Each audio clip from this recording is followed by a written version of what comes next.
जीवित परमेश्वर के आनंद के वचन। इतिहास की दूसरी पुस्तक अध्याय 35।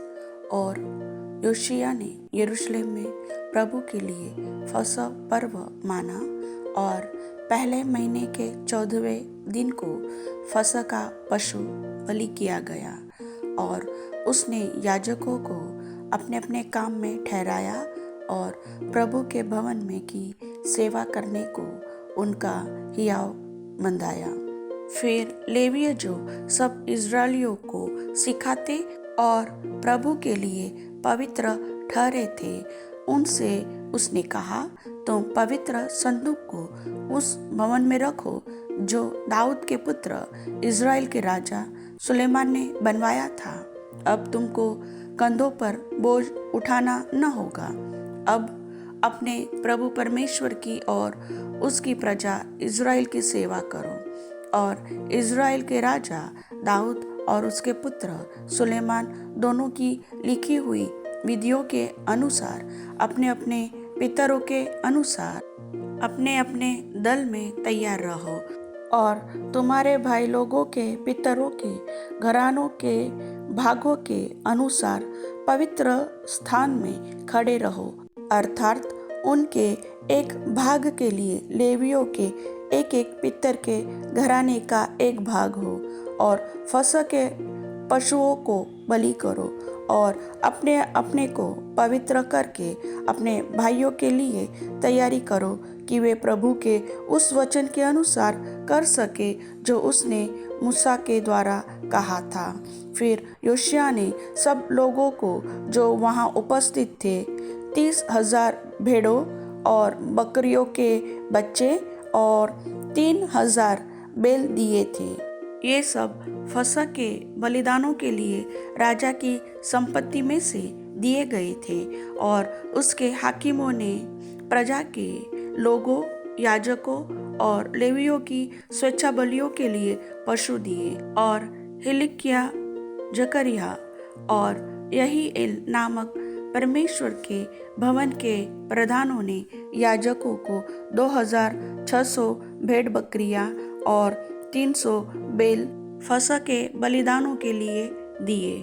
और कोननिया ने और शमाया और नतनेल जो उसके भाई थे और हसब्या, ईएल और योजाबाद नामक लेवियों के प्रधानों ने लेवियों को 5,000 भेड़ बकरियां और 500 बैल फसह के बलिदानों के लिए दिए। इस प्रकार उपासना की तैयारी हो गई और राजा की आज्ञा के अनुसार याजक अपने अपने स्थान पर और लेवीय अपने अपने दल में खड़े हुए। तब फसह के पशु बलि किए गए और याजक बलि करने वालों के हाथ से लहू को लेकर छिड़क देते और लेवीय उनकी खाल उतारते गए। तब उन्होंने होम बलि के पशु इसलिए अलग किए कि उन्हें लोगों के पितरों के घरानों के भागों के अनुसार दे, कि वे उन्हें प्रभु के लिए चढ़ावा दे, जैसा कि मूसा की पुस्तक में लिखा है। और बैलों को भी उन्होंने वैसा ही किया। तब उन्होंने फसह के पशुओं का मांस विधि के अनुसार आग में भूजा और पवित्र वस्तुएं हंडियों और हंडों और थालियों में सजाकर फुर्ती से लोगों को पहुंचा दिया। तब उन्होंने अपने लिए और याजकों के लिए तैयारी की, क्योंकि हारून की संतान के याजक होम बलि के पशु और चर्बी रात तक चढ़ाते रहे। इस कारण लेवियों ने अपने लिए और हारून की संतान के याजकों के लिए तैयारी की। और आसाप के वंश के गवैये दाऊद, आशाप, हेमान और राजा के दर्शी यदुतून की आज्ञा के अनुसार अपने अपने स्थान पर रहे और द्वारपाल एक एक फाटक पर रहे। उन्हें अपना अपना काम छोड़ना न पड़ा, क्योंकि उनके भाई लेवियों ने उनके लिए तैयारी की। यों उसी दिन राजा योशिया की आज्ञा के अनुसार फसह मनाने और प्रभु की वेदी पर होम बलि चढ़ाने के लिए प्रभु की सारी उपासना की तैयारी की गई।